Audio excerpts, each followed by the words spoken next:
Hello everyone, you're watching Global Leaders Network WINTV. I'm your host, Yesayun.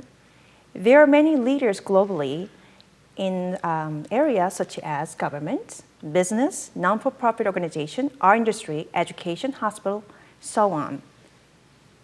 Global Leaders Network invites variety types of leaders and share their inspirational stories. Today, I invited Will Evans, right? Yes. Is that correct? Yes. Yes. Evans. And you are Illinois Tollway chairman. Yes. And also, it's very difficult to pronounce, but chairman of a Village of Skoki's Fire and Police Commission. Yes. And also, People's Guest, ex-president. What do you do currently? And can you tell us more about what you did in the past and what you do right now? Oh, how much time do we have? So I'll work my way backwards. Mm-hmm. Right now, I was appointed back in February to be the chairman of the board of directors of the Illinois Tollway. Mm-hmm. The Illinois Tollway operates 294 miles of roadway in the hub of transportation in the United States, and that's Chicago. Mm-hmm. It's a important economic engine for economic development here in northern Illinois.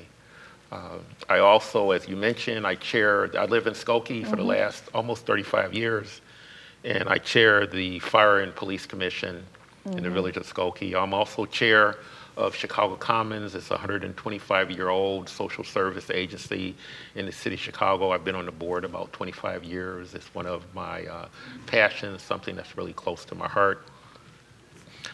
And I spent about 40 years at People's Gas, Light Coke Company in the city of Chicago. Mm-hmm. People's Gas and its sister company, North Shore Gas. I was president of both companies.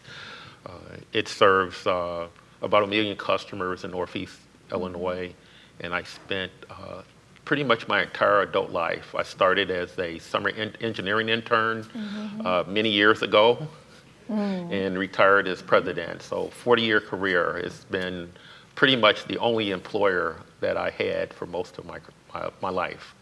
Where did you get your degree?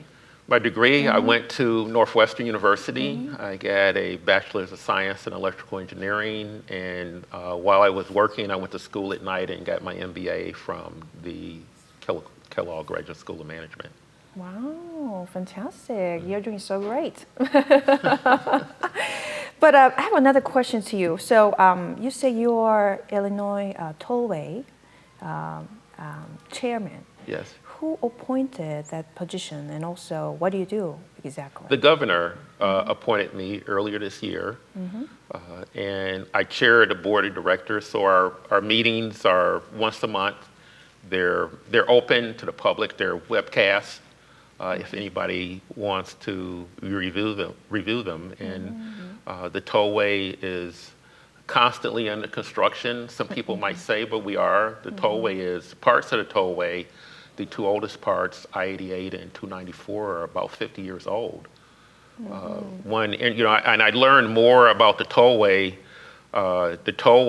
Those beginning parts of it were built 50 years ago, and they were built in about 2 years, which is unbelievable right now to imagine that, the major parts of 294 and I-88, that could be pulled off in 2 years. But it really, I think, sets the pace for the tollway in that it's a construction engine and design a construction engine, and it does all it can do not to disrupt the traffic and disrupt our commuters every day. Are you the one who actually sending us a bill? If we don't. No, I don't send any bills. I don't send any bills. I just chair the meetings, provide supervision and oversight on. So nothing about the taking photos.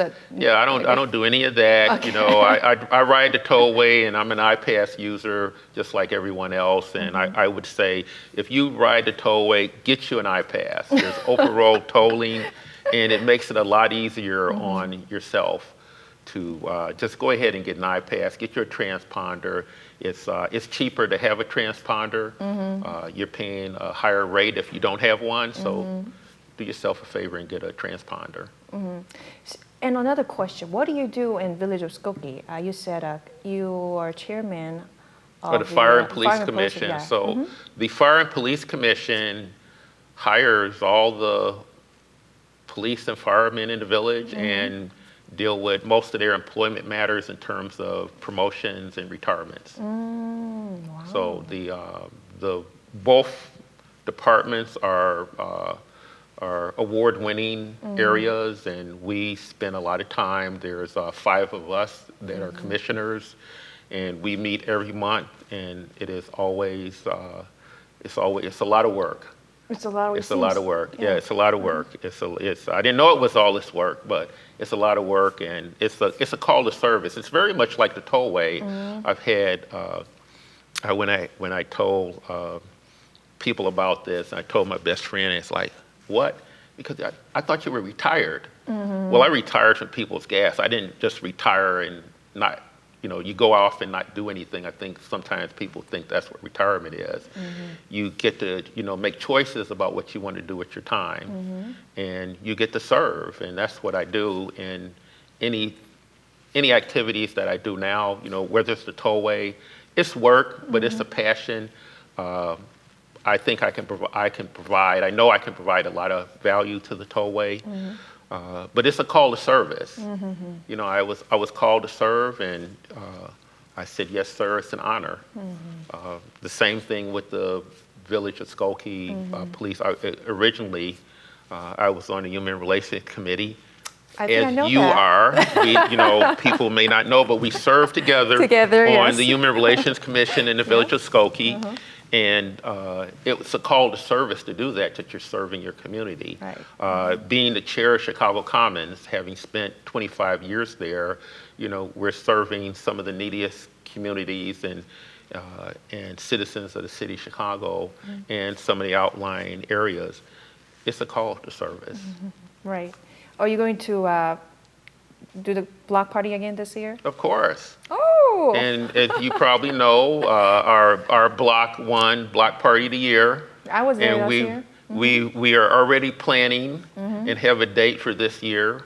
So it's where we live is a community that was rebuilt. It was an older area, a lot of vacant land downtown Skokie, but very tight-knit community. I've lived in Skokie for about 35 years, and I know more. I've only been there for about a little over a year, but I know more of my neighbors, like directly. We're in more communication than I think I've ever had in anywhere I've lived.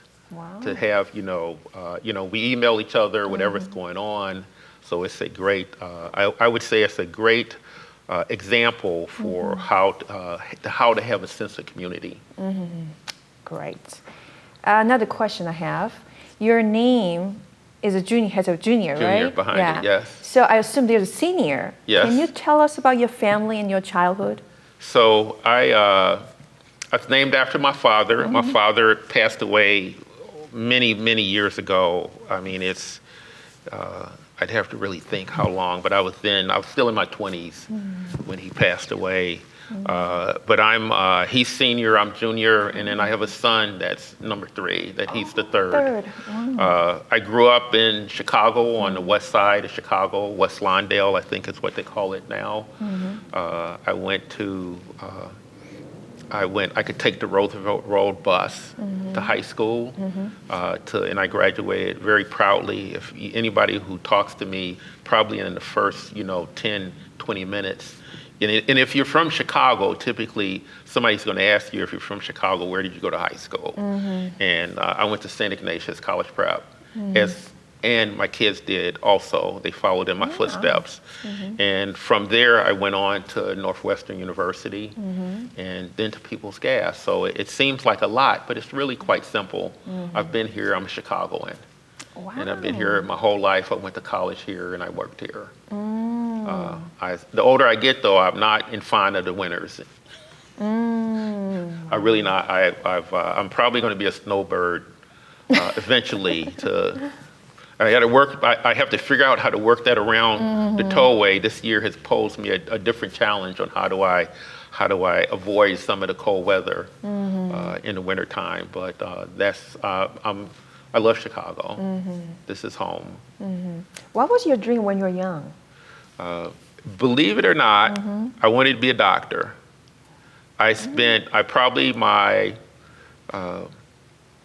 Most of my youth until I went to high school, I had planned to be a doctor. If my high school application, probably on there, it said, what was your career aspirations, and it was to be a doctor. I was a little kid in the doctor's office, and doctors were caring people, and I don't even remember what happened to me, but we were there, talked to the doctor, and it was his bedside manner. It was just a nice place to be. I felt safe, no matter, even if he gave you a shot. And I can't even remember the doctor's name, but it just impressed me so much is that's what I wanted to do. Well, when I was in high school, we had this computer programming class. That was it. That class changed my direction. It changed my career. I'd always been interested in building. I'd built a crystal radio set, and these are probably ancient terms now, in terms of models and hobbies of what you do. But I was always like tinkering and doing things with my hand and building stuff, building models, building kits. And I learned how to program in Fortran 4. This is probably anyone who's like in my generation would know what that is. No one else probably remembers.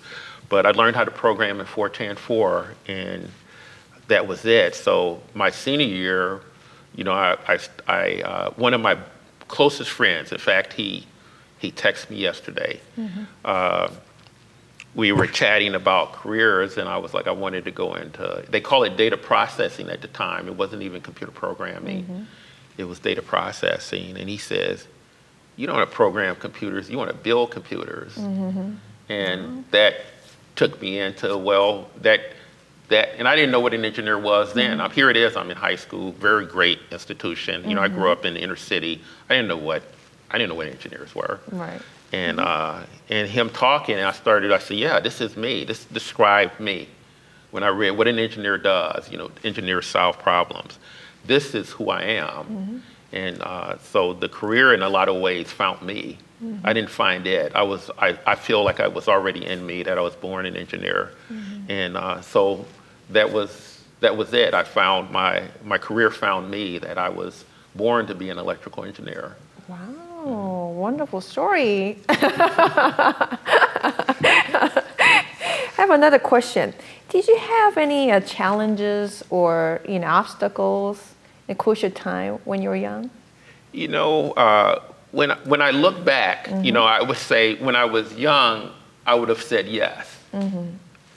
But when I look back, there were opportunities and challenges, and they weren't obstacles because I overcame them.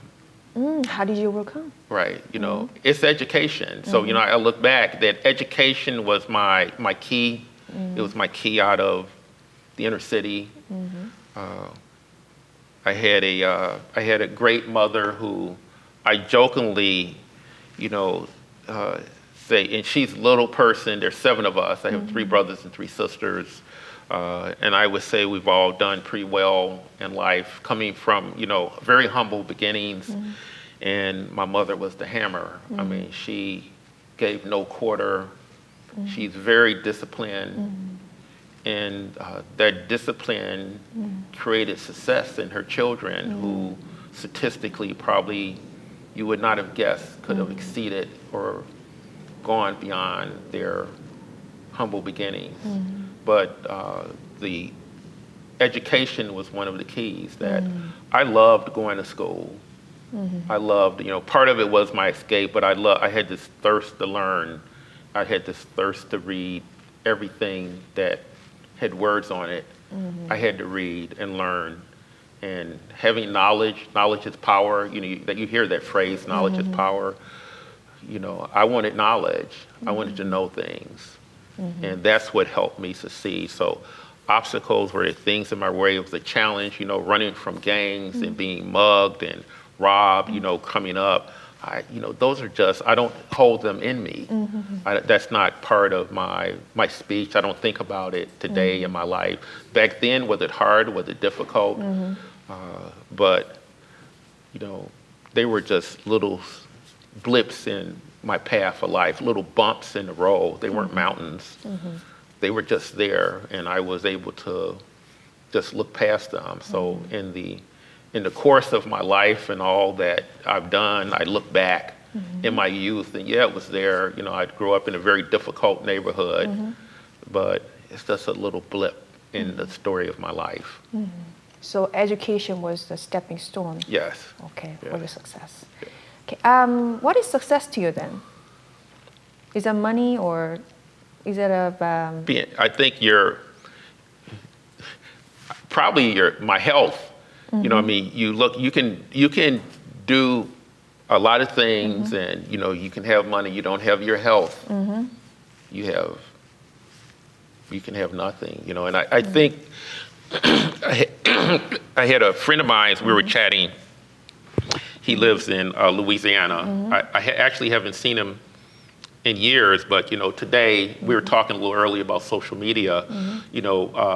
There's social media is there, but really what makes it happen is we have communication vehicle with email, with text messages. Everybody's got a cell phone, so you can call or text somebody quickly. It gives us the ability to keep in touch like we never have before. right? That is, as much as I'm not a big fan of social media, but when technology gives us the ability to stay in touch.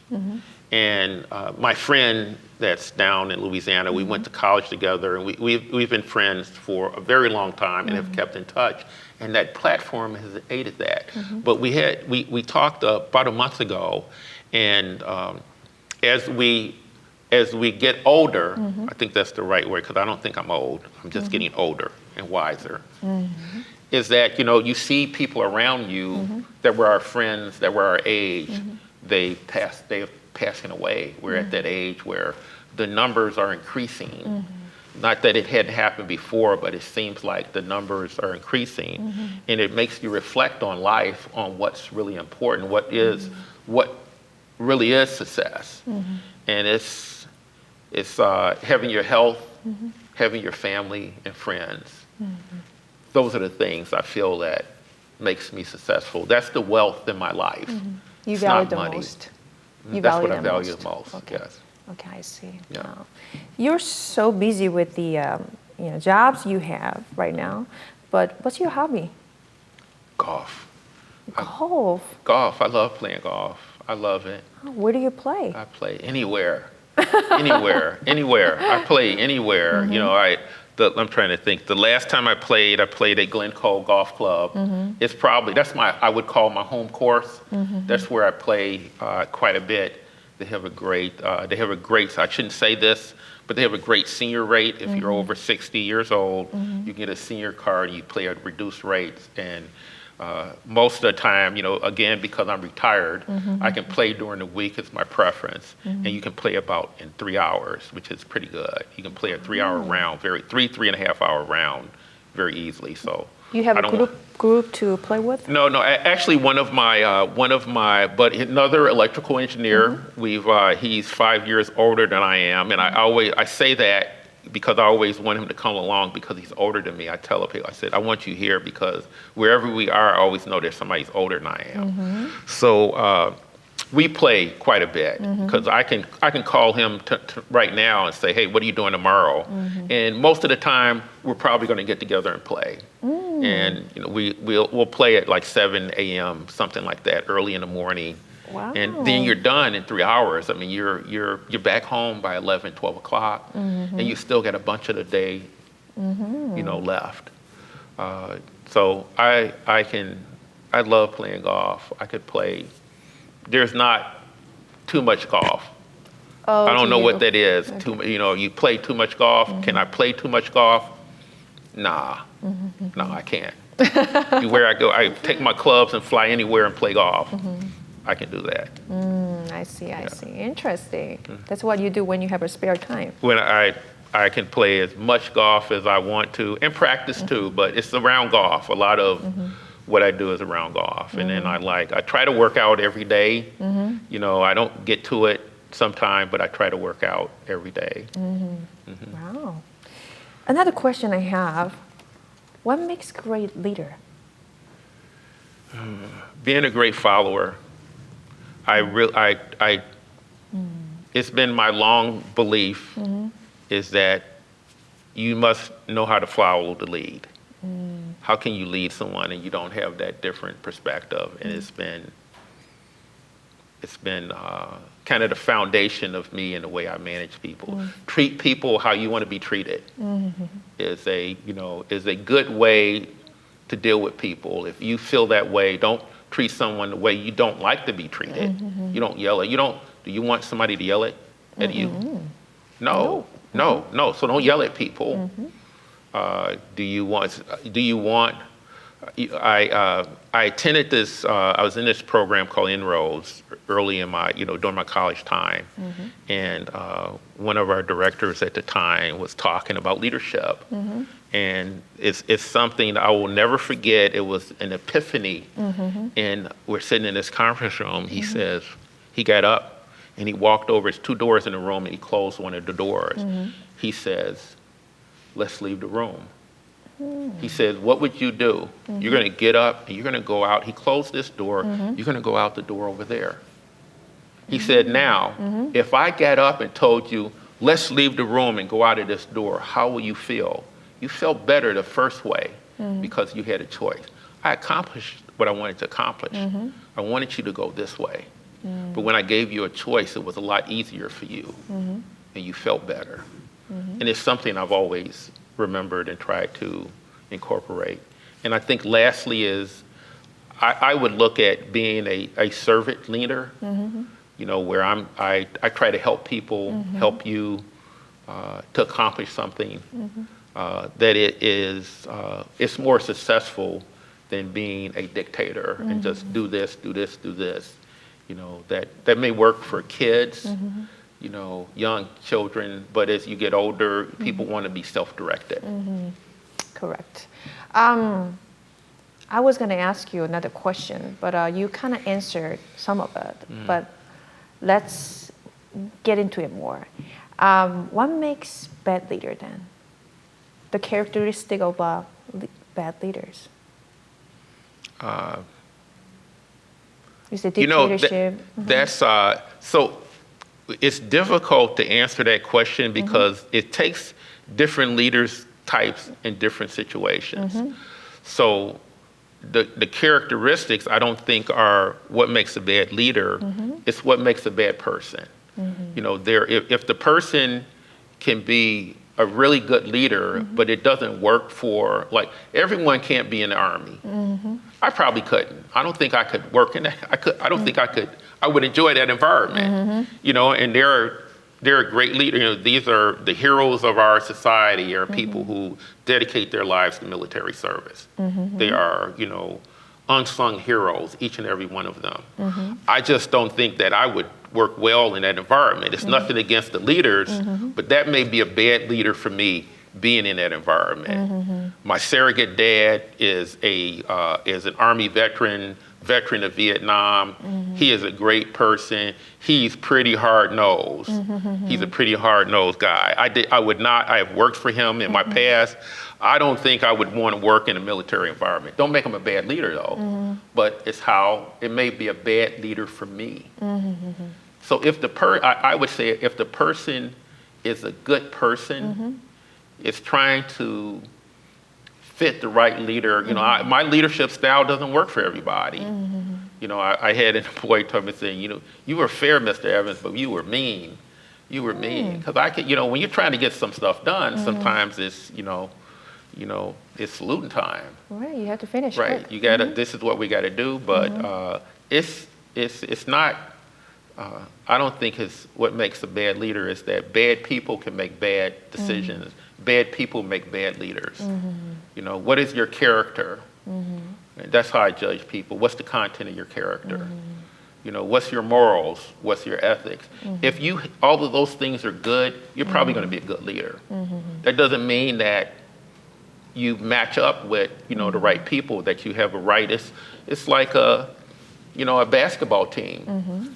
It's the chemistry between all the people that make a great basketball team. Any plans? Do you have any plans for and any vision in what you do currently? And if you can share what others can do achieving their dream.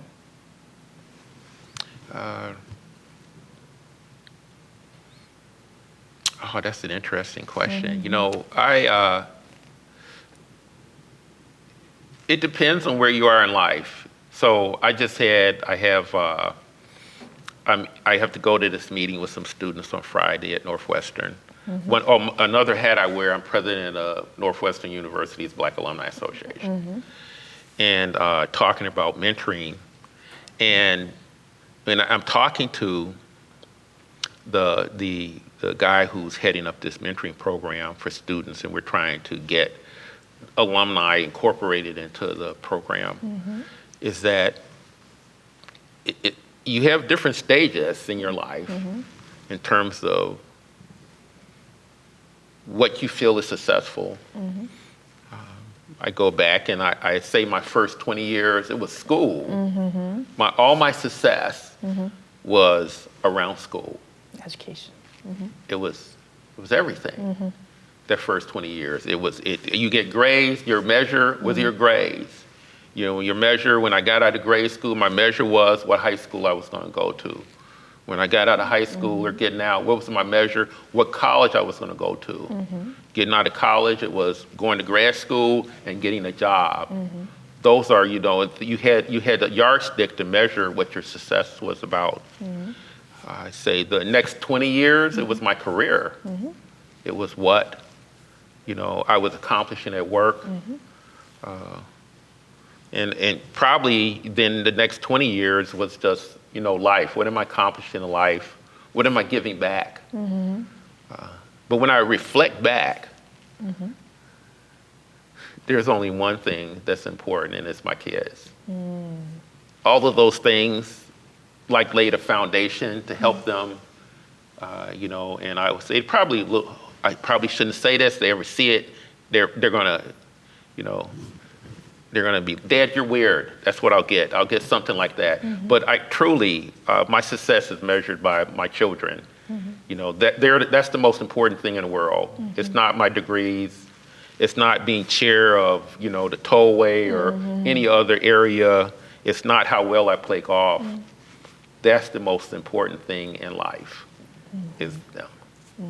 Is, their life. They weren't asked, everybody doesn't have to agree, but I just look at my children. They weren't asked to be here. They didn't ask to be here. When they're little, they're just learning life.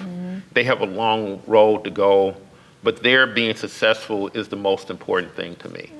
They're my measure of success now in my life. It's not everyone, because I think you transition where you are in your life and what you're doing. You set goals, and then you just incrementally. I made here. I don't think, I wasn't 10 years old and say this is what my idea of success was. I have no idea what that was, even at 20. When I started working for People's Gas, I had no view. Some people may have, but I didn't have any idea I was going to be president one day. It wasn't in my agenda. It wasn't in my agenda. I was going to go there to work. I actually thought about leaving. I actually I can go do this for a while. I'll get my MBA, and then I'm going to go work somewhere else. I don't know where that was, but that's what happens when you're 20-something years old. It's like, I'm going to do this, do that, get some experience. And People's Gas afforded me multiple different jobs in my career. I wasn't president for my 40-year career. I had multiple experience inside of People's, leading different organizations, being an officer in, over different areas. So it was, even though I didn't change companies, I changed careers. I'm an engineer. I head up operations. I headed up engineering. I was in customer service. I headed up IT for a while, gas supply. So I got to do multiple things. You did everything. While I was at People's, and each one of them brought some measure of what was success. You know, what am I doing now and what was successful? So you know, to answer your question a different way is that, you know, when you're younger, you have dreams. And you can have big dreams. Those dreams may change. And as I've gotten older, I can only speak for myself. I don't dream as much. I'm living. I don't dream. I dreamed last night. Probably I was, you know, playing golf somewhere in my dreams. You know, playing Augusta in my dreams. That I have a dream to do that, playing Augusta National. But I don't, you know, I don't dream the same way I dreamed when I was 20. You know, right now it's like, let's see, I'm gonna work out today. What workout I'm gonna do? How much time? What am I gonna cook for dinner? You know, those are the things. And my dreams, the dreams I have are really the dreams for my children. You know what they're doing, what life they're gonna have. Nice. Do you have any comments towards our audiences? You can speak. Any comments for the audience? I don't know. Enjoy life every day. I mean, that's why we're here. Just enjoy life. Try to just be fine and explore happiness. You know, that'll keep you healthy. The stress that we have. You know, we were talking a little earlier about social media. That's why I'm not a fan of social media. I think it creates a lot of stress in people's lives, you know, that needing to be, you know, to be liked and things like that. You know, you know, is it causing you to be happy? Does social media make you happy? Are the things you're doing make you happy? Think about that when you go do them. Going to work, does it make you happy? Be happy. I'm happy. Yeah. Be happy. Try to find and explore happiness every day in everything you do. You know, I would say I didn't learn that, you know, when I was 5 years old. You know, when you're kids are happy. It's like natural. They're just play all the time, happiness. And, you know, they can get sick and they'll be sick this long and it's be over with because they live with joy all the time. And somewhere along the way, you know, we start losing that happiness, that kid spirit. And I think I've been blessed that as I've gotten older, I've found it again because I'm just a kid. I'm just a kid. I just want to be a kid. I want to get up and play. I do things. I do what I want to do. But you know, my road of my career has gotten me to the point. I had talking to a younger alum the other day, and they were saying, "I want your life." I said, "I do. What are you doing tomorrow?" "I'm going to do this interview." I said, I try to only do one thing a day. You know, I got 2 to do today, but I try to time box things in because, you know, I want to be happy. I want to make sure I have time to work out. I just got a college graduate on Sunday, and I don't think I'm going to ever let them see this video, but it was one of the proudest days of my life since, you know, they've had a lot of accomplishments, but just having a college graduate, that my child graduated from college, it's just, I'm beaming. I'm still walking around on this, you know, cloud 9, just thinking about that experience and watching them start off in their life. You know, they got a job. It's graduating from college is great, but when they graduate with a job, that's even better. Of course. Right. Thank you so much. Okay, it was a pleasure. Yeah, thank you so much for sharing your story Yes. with us today. You're truly inspiring. Thank you so much for watching Global Leaders Network WINTV. I'm Yun. You can watch this again through our website and YouTube. Don't forget to subscribe us. Please do. And then, everyone, I want to see you next Thursday, 9 p.m. Until then, have a blessed week.